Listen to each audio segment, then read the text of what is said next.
Are you all ready to kick off season 2 of Market Like a Badass? I'm Kristen McFarland, your podcast creator and founder of the Source Marketing Group.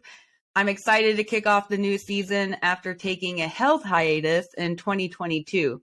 I left season 1 with high hopes. I was telling my listeners that I'd be back. And I unfortunately had some complications with my health due to a rare tumor in my face. I actually had to have surgery to remove it at the end of December 2021.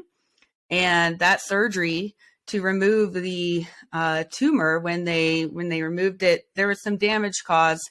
It actually left my face temporarily paralyzed. The good news, the tumor was not cancer. So yay! But I was temporarily paralyzed, like I mentioned, in early 22. And that temporary paralyzation was for several months. I couldn't smile. I didn't want to be on Zoom meetings or even really meet with my clients in person. I really did battle mental and physical health and depression and some of those things that come along with, when you're feeling burnt out and overwhelmed. And so I pushed on. I gave myself the time to heal.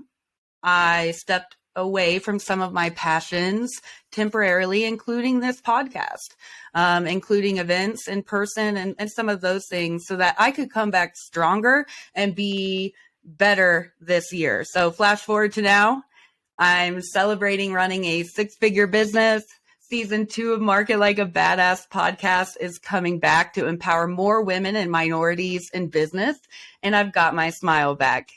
So my first guest for season 2 is a mental health therapist. I thought this was perfect. It makes sense because of everything I went through and everything every entrepreneur, business owner goes through. It's wild the amount of pressure that us entrepreneurs deal with on a daily basis, let alone when we have physical health problems, right? And we know that the number one wealth is health.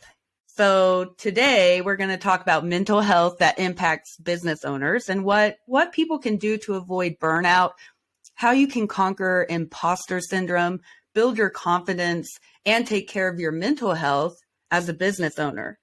Get ready to dive into a new season and let's market like a badass. All right, first things first, I want to welcome our special guest, Melissa Graziano. Welcome, Melissa.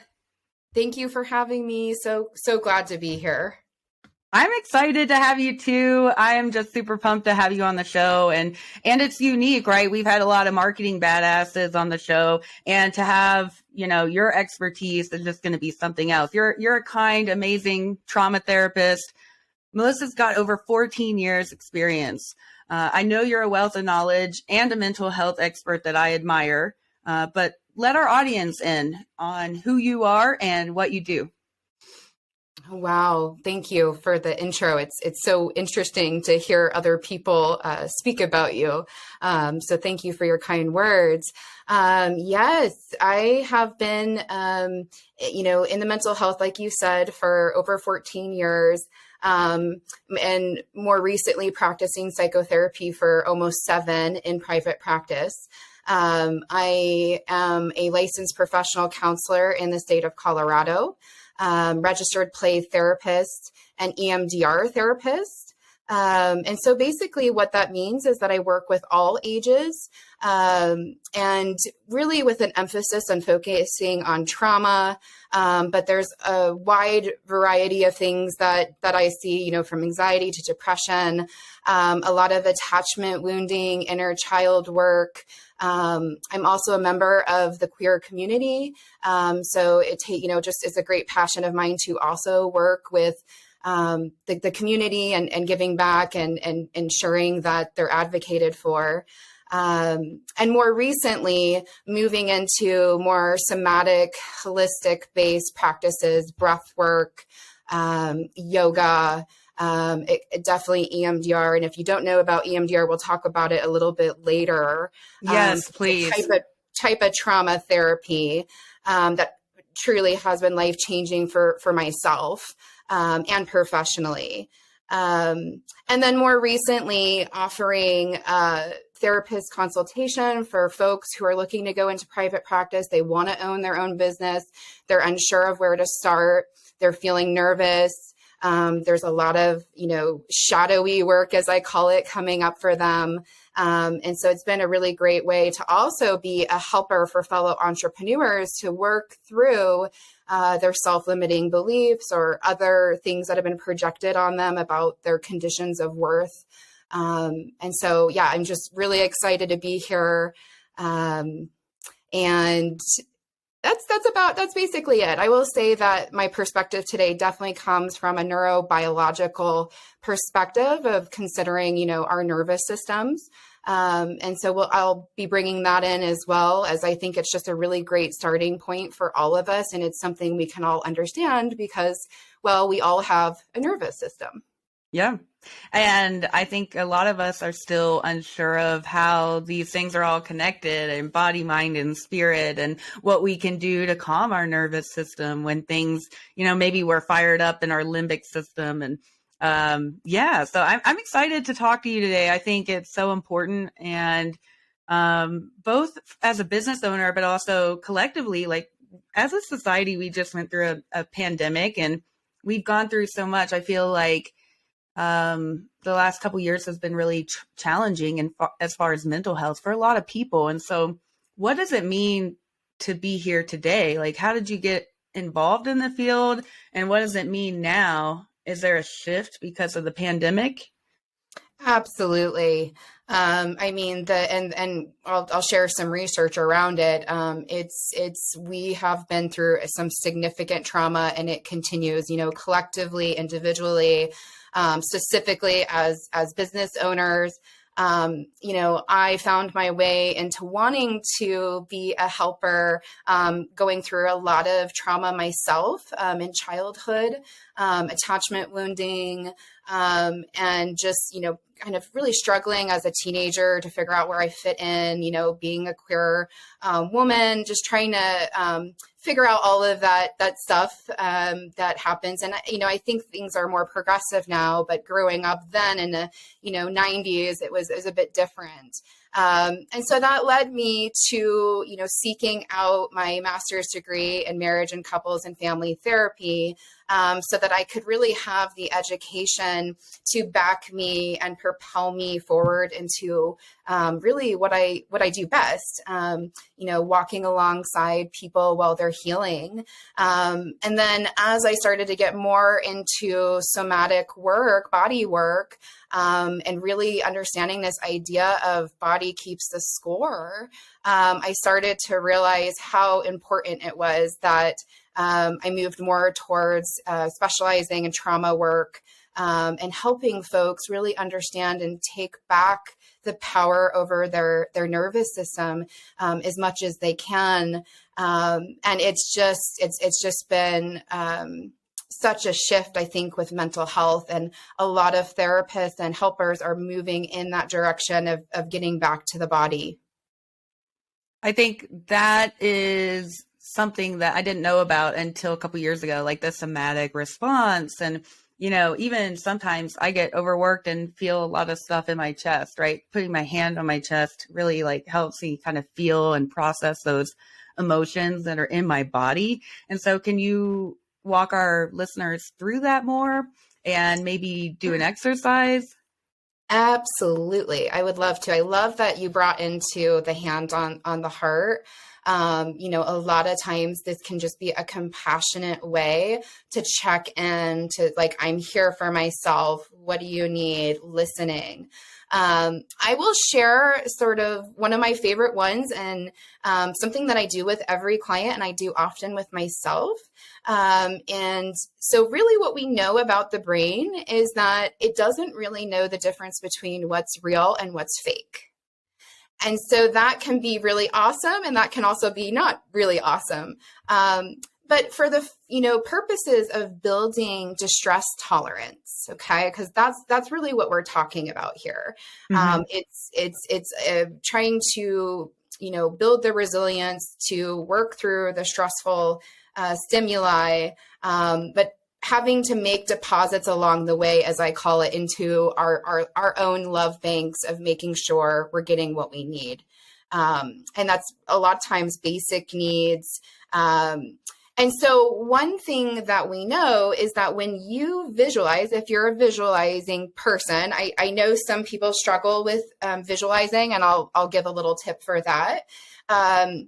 You can literally activate your vagus nerve to start calming your nervous system by picturing a place you've been to before that brought you great joy or safety or security, a place where no one has harmed you, okay? Nothing bad has happened. It could be somewhere you've traveled to. It could be your bed. It could be a favorite person, someone you find great safety with, your partner, a best friend, a child, okay? It could be a favorite animal, okay? So you can kind of see where I'm going with this. And so as an EMDR therapist and in the EMDR world, we talk about this as being calm place is what we call it. And it's an actual exercise. But it can actually just take one moment. So, Kristen, I saw you going there. Yep. Just, shutting your eyes, breathing. Maybe you need some pressure on your chest or on your belly and your chest. And just allowing yourself to feel and be in that moment.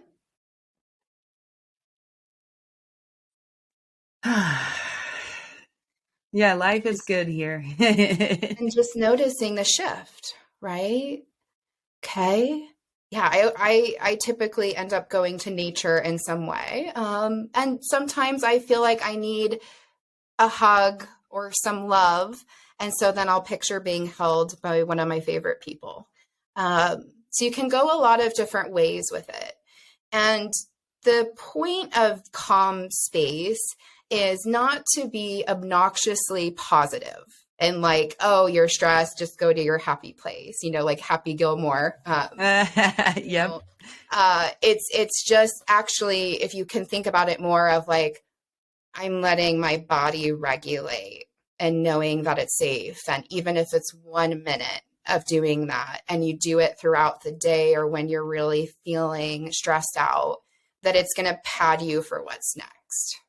I think that's so important. I was just in a meeting with a fellow CEO, and he was talking about his own mental health journey and that he got so burnt out and was trying to juggle all these responsibilities and grow his business. His body physically started shutting down and having panic attacks, couldn't sleep. There's a lot of things that became stressors that now started to impact his physical health. And so I'm excited to talk about more resources just like that to help keep people grounded, because I think sometimes, we're so focused on business that we're not focused on our own personal care plan.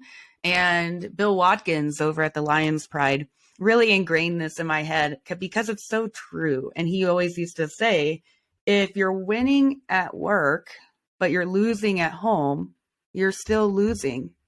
And that means you need to really take accountability for your personal life, your personal self-care plan, and even nurturing the relationships in your personal life just as much as you are a business owner. And so our first topic, we're going to talk about mental health for entrepreneurs and, just talking about are entrepreneurs more susceptible to mental health issues? So before you answer that, here's a couple quotes from entrepreneur.com. Here's one. 1 in 4 entrepreneurs will experience a mental health disorder in their lifetime. Anxiety and depression are the most common mental health disorders among entrepreneurs. And anxiety can manifest itself in many ways, right? That restlessness, difficulty concentrating, all of those things. And so The Hustle, they also came out with some interesting data. The Hustle surveyed more than 300 entrepreneurs on the state of their mental health, and a whopping 63% reported dealing with burnout, and 59% of entrepreneurs said they dealt with anxiety. So you're not alone if you're feeling this. Your feelings are valid. But yeah, Melissa, can you talk about entrepreneurs? Are we more susceptible to having mental health issues? Yeah, that's a great question. And, definitely here in the United States, that it would be a big yes. And I think that, as you start to look into, the research on entrepreneurship, what we're finding is that a lot of times us entrepreneurs, us badasses, we like to make our own path. We like to go our own way. A lot of times that comes from family of origin and how we were raised and the stories that we were told. Whether it was, fighting to be seen, or that you were expected to be the high achieving child growing up, or, whatever your story is.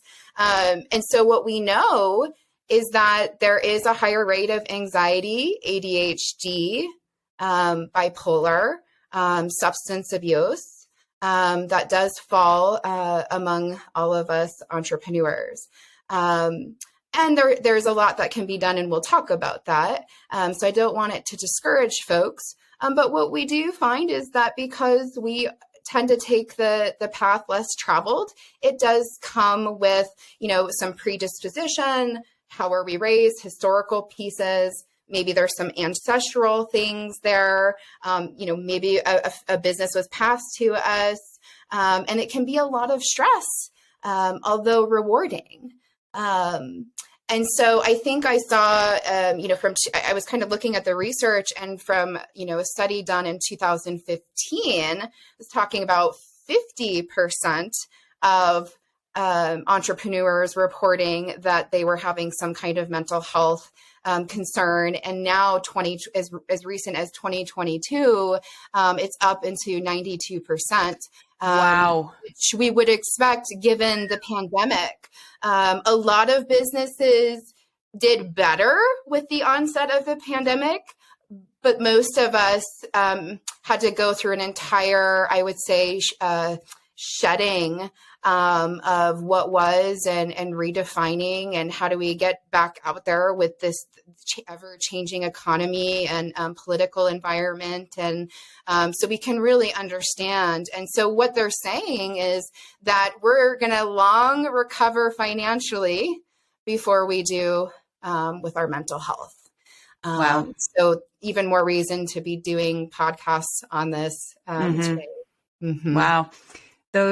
Those are some significant statistics. And while it's scary, the good thing is we know about this stuff, and there's ways to mitigate it and prevent burnout and be more conscious of ways to start taking care of yourself in the way that you need, in the way that your mind and your body and your soul needs. So, kind of discouraging stats, but encouraged by the resources, Absolutely. And, something that was mentioned, which makes a lot of sense to me, is that one of the protective factors about being entrepreneurs is that we are our work, right? Yep. And so they are actually saying that works to help offset some of that distress. Where we can be like, yeah, I spent a hell of a month or a year, but we get those dopamine hits of like, yes, on top of the world moments. And that is actually what keeps us going, is that we have that hope. Wow.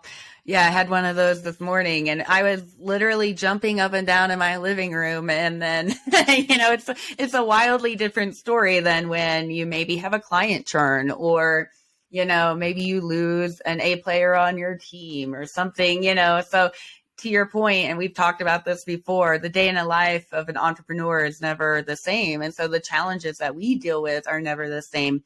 So if you can find a resource, have somebody to talk to in a safe way, I highly recommend it. One of the other things I wanted to bring up is in regards to influencers and billionaires and visibility on social media, because, if you go on social, it just seems like there's always a glorification of billionaires and influencers. in our society. And does that stigma around mental health and, oh, you got to be a billionaire, right? You got to work hard to be the Jeff Bezos. Does that impact if an entrepreneur will actually seek mental health therapy?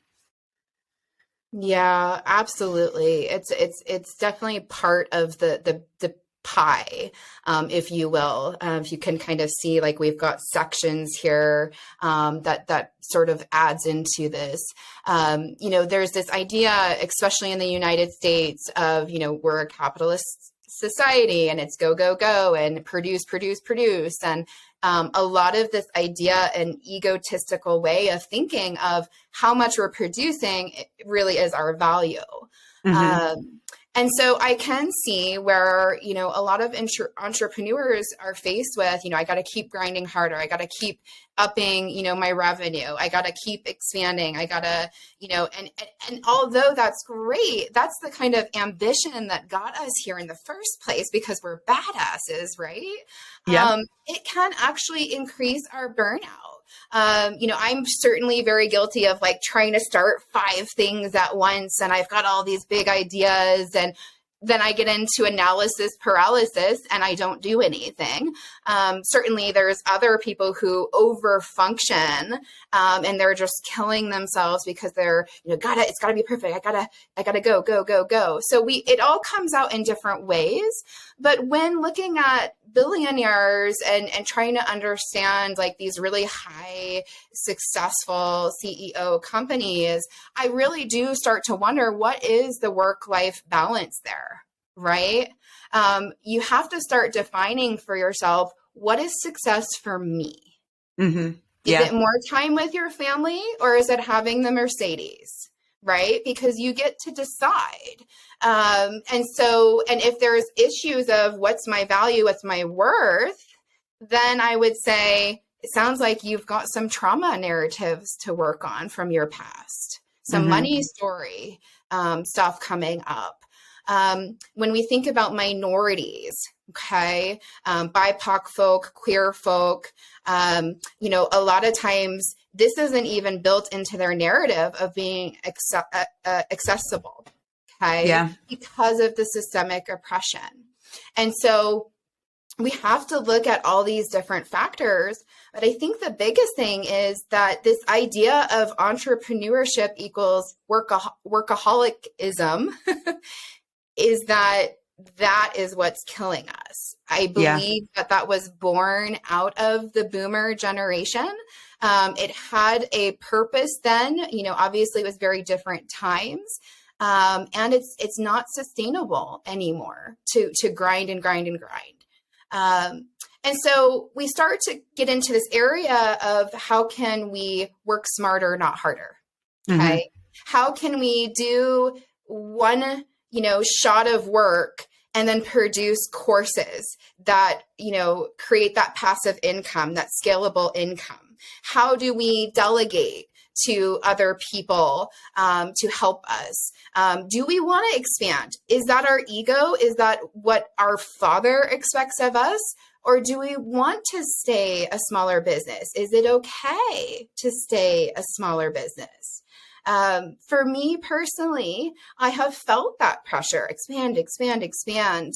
And as I continue with my work, it's very clear to me that I do want to stay small and intimate, and because having time with my family and with myself and in nature is actually, it weighs more to me than the money.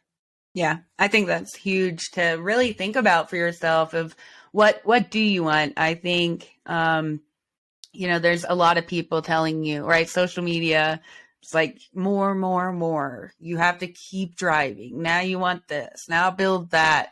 And that's how you get burnout. And so we're going to talk about how to avoid burnout and how to conquer imposter phenomenon.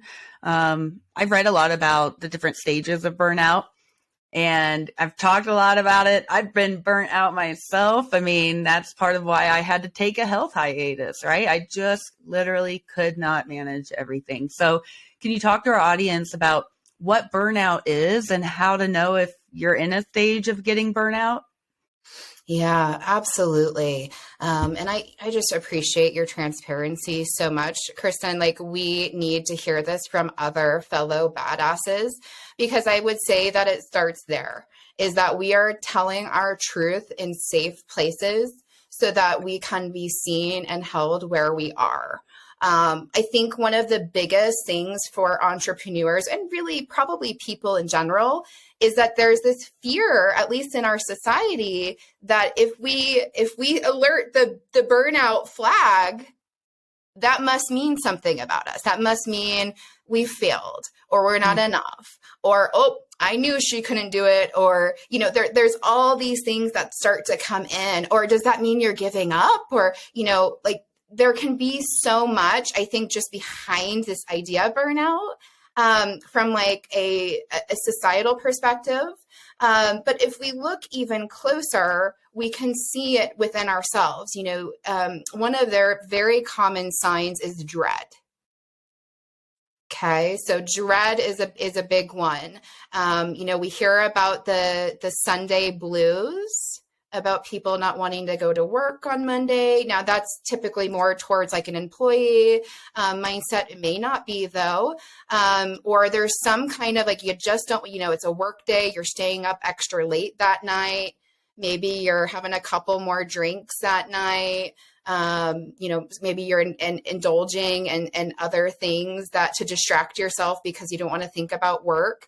Well, even I've felt that dread too. I mean, when I was at that cusp of burnout, I dreaded looking at my inbox because it meant more responsibility and more work in a time when I felt like I'm about to break. I need time. I need more, like, I need a break, right? But as entrepreneurs, how do you take a break when you're running the business, And so that was my dread. I literally didn't want to open up my inbox. Yes, I feel the same. I feel the same way. And that will be something that I mention when we talk about being proactive. Technology. Yep. It's so helpful for us to run our businesses, and it can be so harming. And so, yeah, absolutely. I feel that about especially opening emails, checking my business phone. It definitely comes in. Another piece too is that folks could be isolated. Not everyone has employees or is working with contractors, or there's a lot of solo practices out there. And so that can be another component is, oh gosh, I'm feeling this. I don't really want to talk about it. Or if I do, no one's really around. Oh, and by the way, I can't really have this, happening right now because guess what? The bills need to be paid and we've got to keep this rolling. And so then that kicks our nervous system into fight or flight or freeze. And before you know it, we're either over functioning or we're totally paralyzed. And so I think it's really important to understand, another piece is when you start to feel like you just don't care like you used to. You're seeing it more as a chore. You see that person for your meeting, of the day, and you're going, you're trying to get out and not work. You're scooting around it. But yet when you're trying to relax, you're still thinking about it. You can't turn it off. So those are sort of the earlier stages of burnout. And then we start to go into physical symptoms. So, I think this is, Kristen, with your surgery and the tumor and everything, it was just like, that's it.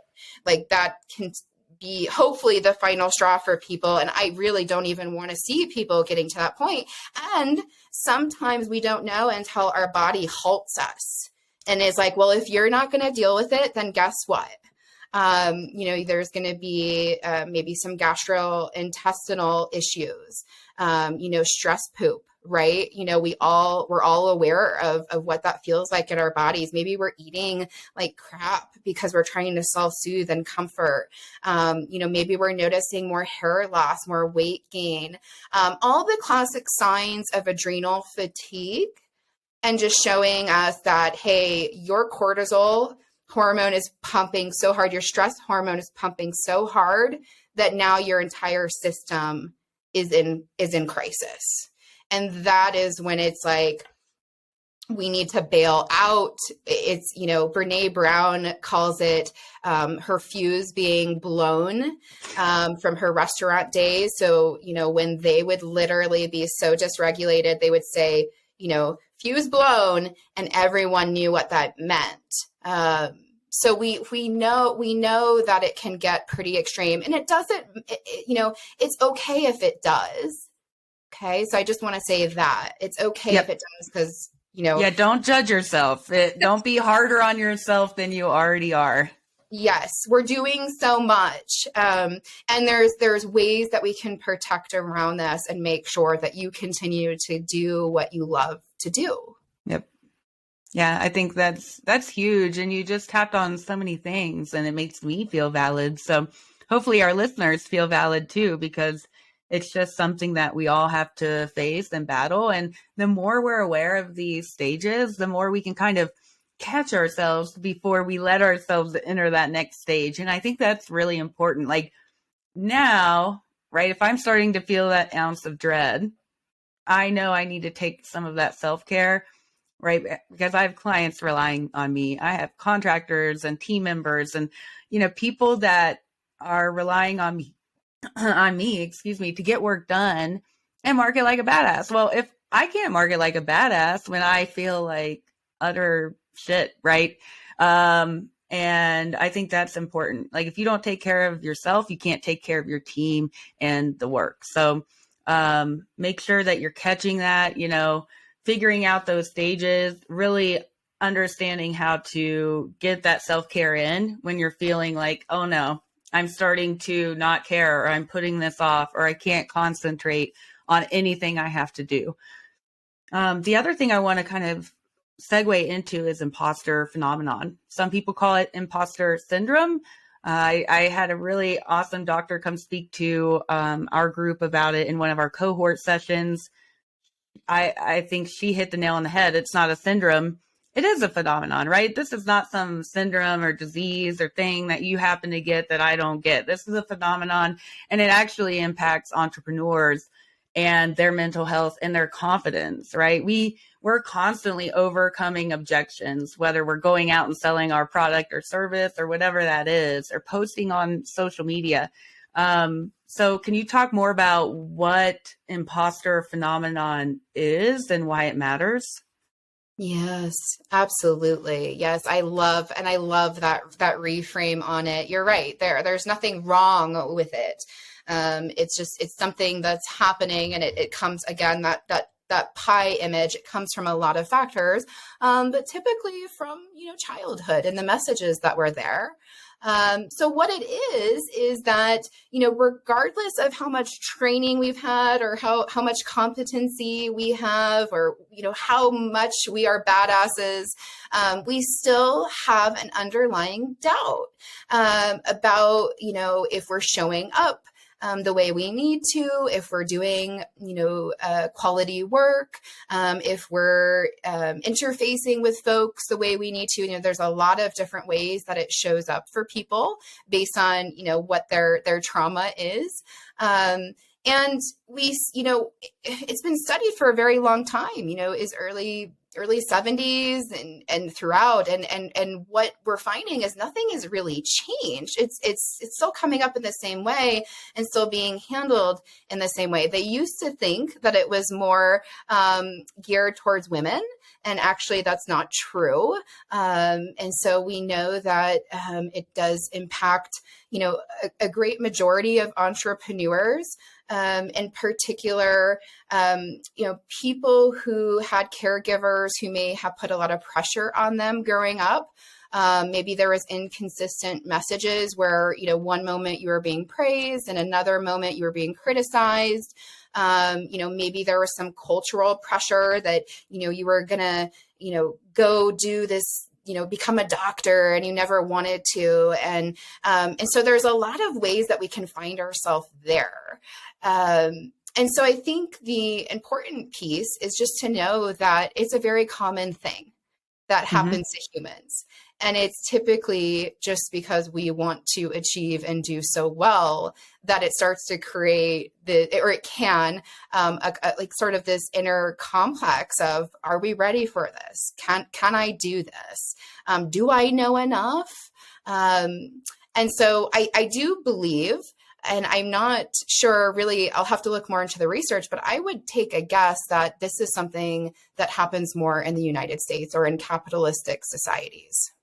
Oh, that's a good point. And honestly, I mean, nobody is safe. Let's be real. I was in a cohort and getting, a session on imposter phenomenon, right? And the doctor asked, like, raise your hand if you've experienced imposter phenomenon. And 80% of the room raised their hand.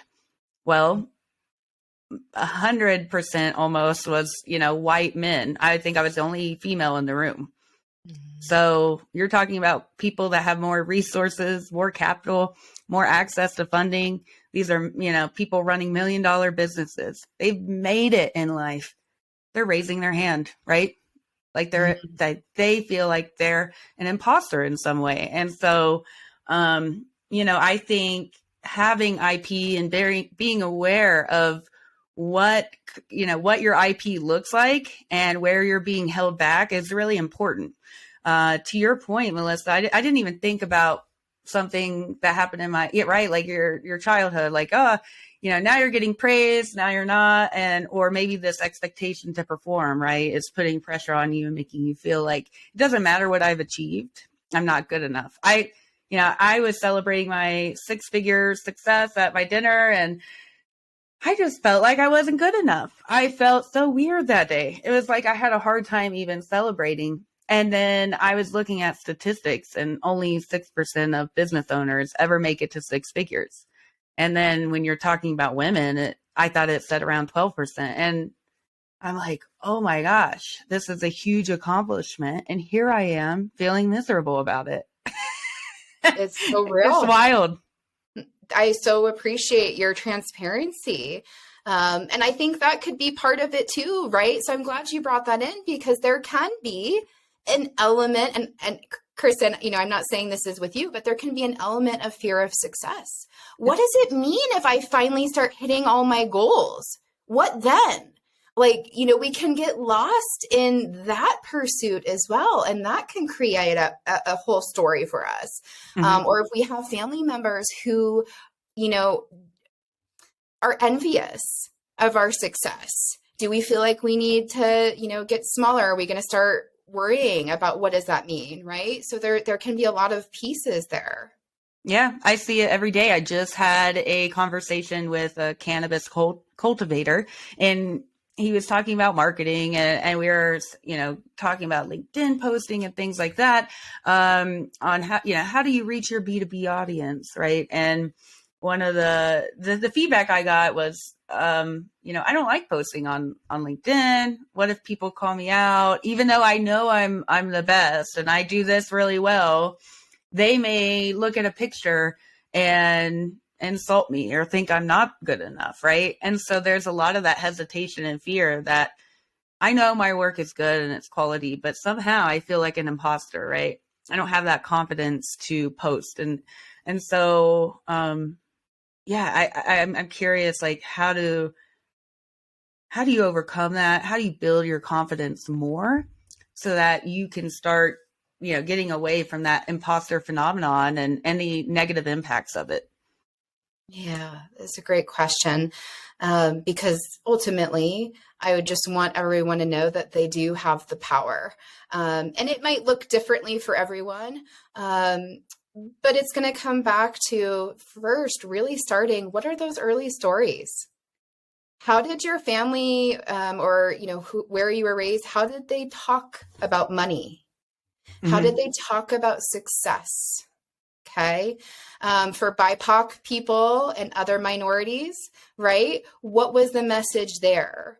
Because we know that Black people openly share, especially Black men, that they've been told that they have to work twice as hard to achieve the same thing. Okay. And so those kinds of early messages are probably going to need some kind of support, whether it's consultation, coaching, or working with a therapist. Maybe you have some kind of spiritual practice that speaks to you. Certainly, it's not a one size fits all, but I'm going to highly encourage you to start there. And EMDR can be a really great way to start getting into some of those messages and helping our body release the holding of those false messages to help us process perhaps what's never been processed before.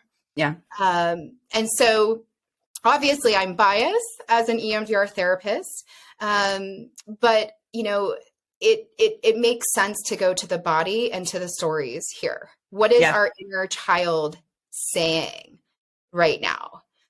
So, Kristen, it makes me wonder, was it your inner child who showed up to dinner with you the other night and was doubting and feeling that, right? Yep. And so we want to trace to the root, not to perseverate on it or to relive it, because that would be counterproductive, but to have a greater understanding of what's mine and what's not mine. What do I want to keep carrying? So I think it really starts there. And then I think the other piece is getting to know your body. What is your nervous system telling you? We all know when we have full body no's, and we all know when we have full body yeses, and sometimes we're maybes, and that's fine. But I like to just, when I'm asked a question, like when you asked me to come on the podcast, I let it come in. I sit with my energy reserves, and then I let my body make the decision. It was a full body yes to be here today. Now, that's not always the case though. And are you listening to that? So when it's a full body no, can you hold yourself accountable to say no to being the guest on the podcast, or, whatever it is, right? Or working with an imperfect client. Or yes, that's a big one. Yeah. Mm-hmm. Yes. Yeah, working with people that light you up. Yes, exactly. Yes. That is very fair. And so I would say, and because you brought that in, after doing some of the trauma work, okay, working with the stories, working with your money story, all of that is there, okay? Then I would say that you need to get really clear, with yourself about what you want. What's your desires? What's the intention? What do you want to manifest? Can you let yourself be there? Okay, because that's going to really, really help you get clear and using your body. Mm-hmm. Yeah. And I know you mentioned like, hey, whatever that looks like, therapy, business coach, whatever that is, it did help me having that community of other like-minded CEOs. I mean, heck, just being in that room when other people raised their hand was monumental, because sometimes we feel alone. Like, this is just happening to me. And so I just want you to understand that it's not a you thing, and that there's ways to, get out of that and get out of that fear. And that way we're not driven by that. And, we want the fuck yes energy, as my friend calls it. I love that.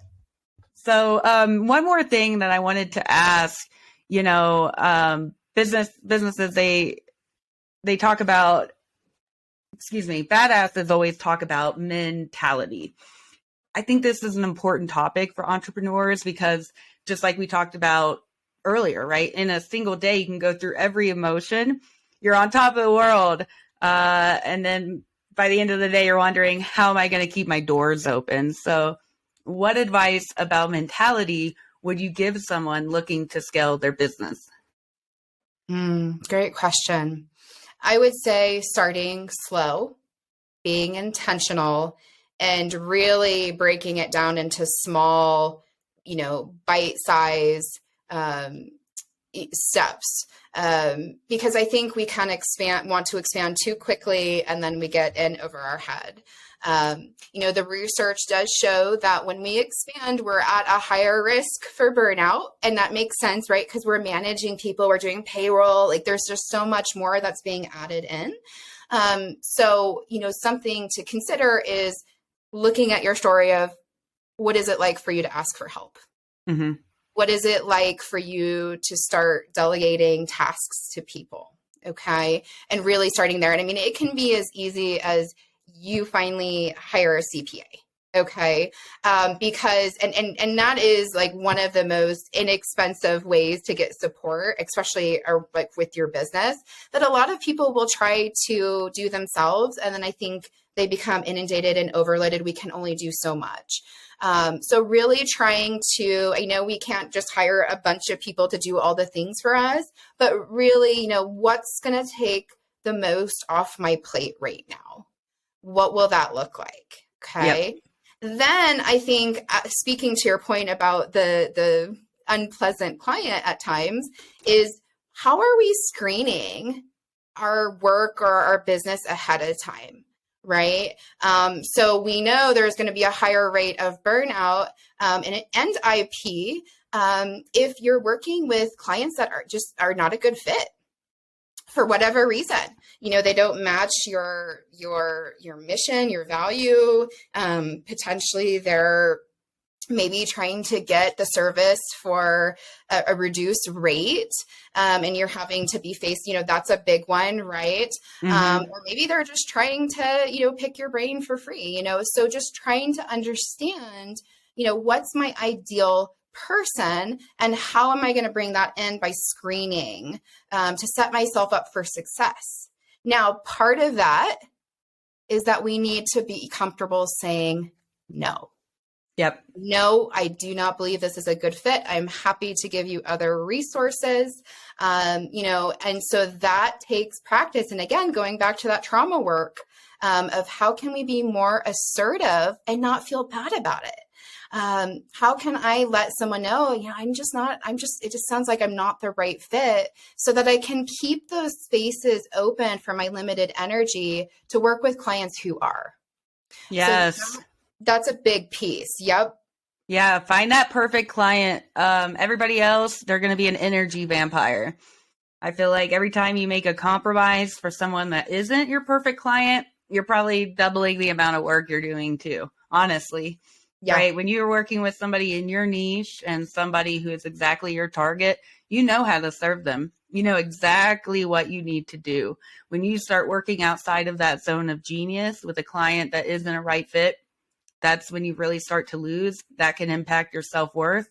Now, all your other projects, you're starting to have doubt, right? And then burnout, imposter phenomenon, it slowly seeps in. So again, being conscious of these things is huge. I know you have some resources to share. I'm going to let you do that in a few. I'm going to slide into the lightning round real quick. Just four questions. Okay. You got 10 seconds to answer. All right. So you got to be quick. We're going to put you on the spot here. Are you ready? Yeah. All right. What's your guilty pleasure? Ooh, I'm watching Game of Thrones again right now. Oh, I love that one. What's your hidden talent? Ooh, I love to dance. Woohoo! And what makes you happy despite any mood? Fresh cut grass. Oh, my girlfriend's the same way. That's hilarious. I guess that that's a business owner for you. You feel like accomplished cutting the grass, right? Check it off the Trello board. Last one. How do you do self-care and what's involved? Oh, I'm glad you asked that, because as I was preparing for this, I was thinking, people are probably going to want to hear, as someone who holds a lot of space, what does that mean for me? So in addition to everything that I've shared, because I've done tons of my own personal trauma work with somatic experiencing and EMDR and breath work and yoga, I would say what it really comes down to for me is music. Music is number one. I have to have it running in the background as much as possible. I would say that we all resonate. A lot of us love music. I have different playlists for what I need. And I really cater that, and it keeps my nervous system more regulated. So the power of music. I would say the other pieces, in addition to doing things like calm place to build my regulation, I allow myself to, get on my yoga mat. I do light, gentle stretching. I really work on diaphragm breathing, doing a lot of those things to activate my vagus nerve. And if you're wanting to know more about that, you can just look it up, polyvagal theory, and you'll learn more about that. But there's a lot of ways we can activate our vagus nerve. And so that's something that I think about. The other pieces is I like to think about the senses. What's my body needing? Is it a scent that, maybe I'm in freeze, so I'm going to smell some peppermint oil to upregulate my nervous system. Maybe I'm in fight or flight and I actually need something calming to down regulate my nervous system. So I might put a weighted blanket on myself. So a lot of it is what I call micro self-care. And again, this is something we can all do. Self-care is not going to the gym every single day. It could be, okay? It could be. But more, I want everyone here to think about it moment to moment. Am I going to go make that warm cup of tea, let it warm my belly, right? Am I going to put in a stick of gum and chew on it? So I really want you to start thinking like, what are my senses craving? What do I need? And it could be that you need deprivation. You need to go into a room with blackout curtains and be in the dark for a little while. Yeah, that's huge. I think just finding what lights you up and making sure that you give yourself some of that. For me, my self-care is playing guitar. It's like my creative outlet, and I'm not being creative with marketing, and I can just go on my guitar, and there's no rules anymore, right? There's no do it this way. It's like just total freedom for me. And so, figure out what that looks like for you. So, wow. Thank you so much for this badass podcast. I really appreciate you being a guest on the show. It's a pleasure knowing you. I'm glad finally now our careers are intersecting here on this podcast episode. And I think it's such valuable information. It helps validate and support our listeners. If you're feeling IP or burnout, you're not alone. There are ways through. Don't let it build up and become all consuming, right? Reach out to Melissa or I. We can be resources to lean on. But also for even more resources and information, please follow our special guest on Psychology Today. Or you can go to her website once that's finished, www.lanternswaycounseling.com. Again, www.lanternswaycounseling.com. We'll also drop some resources in our show notes and on the Market Like a Badass group page on Facebook. We want you to keep the momentum going on this journey of healing. Anything else on the resources or where they can find you, Melissa? No, yeah, I'll load you all up. We didn't even get a chance to talk about self-compassion. So you'll see that I've shared a link for some actual guided exercises, some as short as 5 minutes. And just some different apps like Mindsight. And so, yeah, we'll have that all there for you. And some places where you can find therapists, and specifically if you're looking for EMDR. Perfect. Yes, huge proponent of EMDR. Done it myself. Prince Harry, right? I think he just did a documentary, and that was really insightful to hear him being vulnerable and talking about EMDR. So if you're curious, go look at that. If Prince Harry can do it, you can do it, right? We can all take a step to be vulnerable, but EMDR is badass. I really highly recommend you all take a look, research some more on that, and potentially try that out. All right. Thanks again, Melissa. Follow us on Apple. Oh, yes. Thank you. And thanks to our listeners, too. Follow us on Apple or Spotify, or go to marketlikeabadass.media for the latest episodes of Market Like a Badass.